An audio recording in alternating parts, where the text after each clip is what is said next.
राष्ट्रीय अध्यक्ष हैं नीतीश कुमार जी। उन्होंने मुझसे आग्रह किया कि मैं उनके साथ आ जाऊं।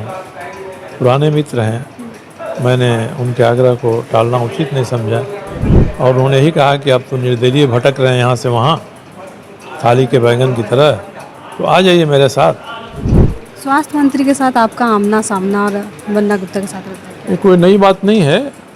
वो स्वास्थ्य मंत्री सीधे सामने नहीं आके किसी से एफआईआर कराते हैं और उस एफआईआर के आधार पर अगले दिन प्रेस कॉन्फ्रेंस करते हैं। उन्होंने फाइल में मेरे खिलाफ एफआईआर करने के लिए आदेश दिया। अब उनका विभाग नहीं माना, उनका आदेश नहीं माना, उनका आदेश गलत था इसलिए नहीं माना। अब इस खुन्नस में वो किसी अपने प्यादे से एक एफआईआर करा दिए। अब उस एफआईआर को ही लेकर घूम रहे हैं कि एफआईआर किया गया है और ये छठी बार ये एफआईआर हुआ है। जोहार, नमस्कार। इस वक्त आप देख रहे हैं लाइव दैनिक। मैं जयंती स्वागत करती हूं आपका। साल के अंत में झारखंड में विधानसभा चुनाव और सभी जो पार्टियां हैं अपनी अपनी तैयारियां पे जुटे हैं। इस वक्त हमारे साथ बातचीत करने के लिए सरयू राय जी हैं। स्वागत करते हैं सर आपका। जैसे कि आज जदयू की ओर से बैठक रखी गई, क्या कुछ फैसले देते ये जनता दल यू के कार्य समिति की बैठक थी और मेरी कोई पहली बैठक जनता दल यू के साथ थी। इसमें चुनाव पर ही विचार हुआ और राष्ट्रीय कार्यकारी अध्यक्ष संजय झा जी आए थे। उन्होंने कहा कि एनडीए के साथ मिलकर ही चुनाव लड़ना है और इसके लिए राष्ट्रीय स्तर पर हम लोगों की बात हो रही है।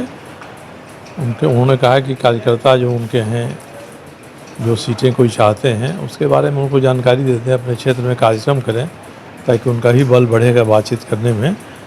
मगर सब मिलाकर यही तय हुआ कि जितनी भी सीटें एनडीए देगी जनता दल यू को, उतनी सीटों पर वो चुनाव लड़ेंगे और सभी इसके लिए चुनाव में काम करेंगे। जमीनी स्तर पर कितना स्ट्रांग माना जाता है जदयू झारखंड? अब इसमें जदयू कितना मजबूत है या कमज़ोर है ये मीमांसा का विषय नहीं है। आज अच्छी संख्या में लोग आए, उत्साहित से सभी जिलों से आए, उपस्थिति सब जगह है। मगर जब केंद्रीय नेतृत्व ने ही तय कर लिया है कि हम एनडीए के साथ मिलकर चुनाव लड़ेंगे, तो जितने लोगों को एकोमोडेट करा सकेंगे एनडीए के फोल्डर में, उतने लोग ही चुनाव लड़ेंगे। स्वास्थ्य मंत्री के साथ आपका आमना सामना और वंदना गुप्ता के साथ रहता है। ये कोई नई बात नहीं है।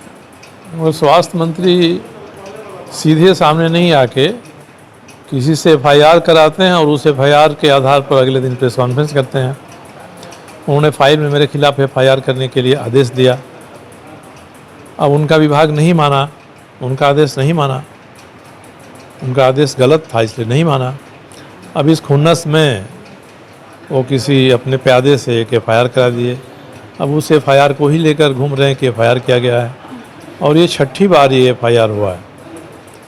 अलग अलग फोरम पर ये मामला 2021 से उठाया जा रहा है।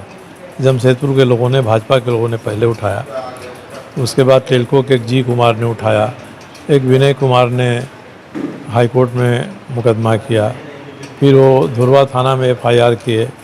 ऐसी चीज़ें कई बार हो चुकी हैं और इस बार का जो एफआईआर है वो तो इतना लचर है कि उसमें आधे से अधिक बातें गलत हैं। लगता है कोई उर्वर मस्तिष्क के वकील ने इसकी ड्राफ्टिंग की है जो अपने क्लाइंट के लिए ही मुकदमा लड़ता है।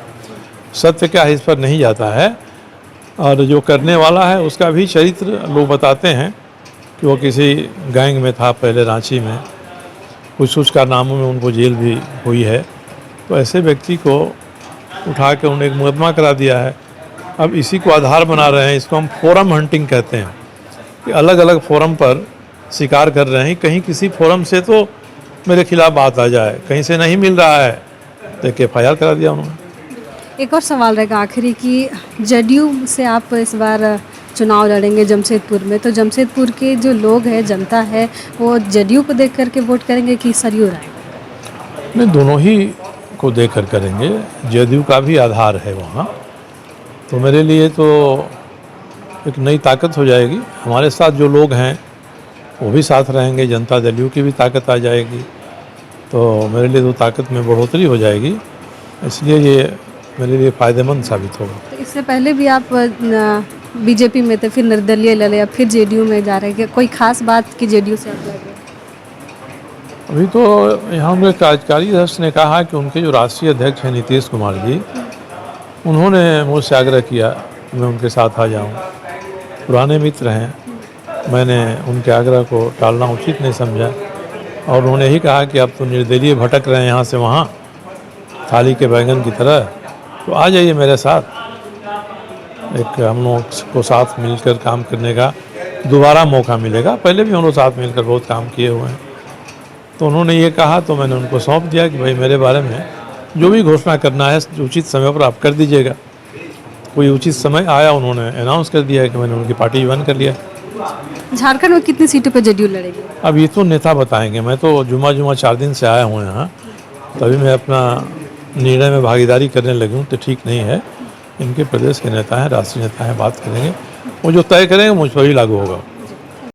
तो इस वक्त हमारे साथ बातचीत कर रहे थे मुख्य रूप से जो जमशेदपुर पूर्वी से विधायक है सरयू राय, और उन्होंने ये खुले तौर पर कह दिया है कि आने वाले विधानसभा चुनाव में वो जेडीयू की ओर से जमशेदपुर में विधानसभा का चुनाव लड़ेंगे। और उन्होंने ये भी बताया है कि जो जेडीयू है वो जितनी भी सीटें एनडीए की तरफ से उन्हें दी जाएगी उतनी सीटों पर चुनाव लड़ेंगे। इस खबर में इतना ही, हमें दीजिए इजाज़त, नमस्कार।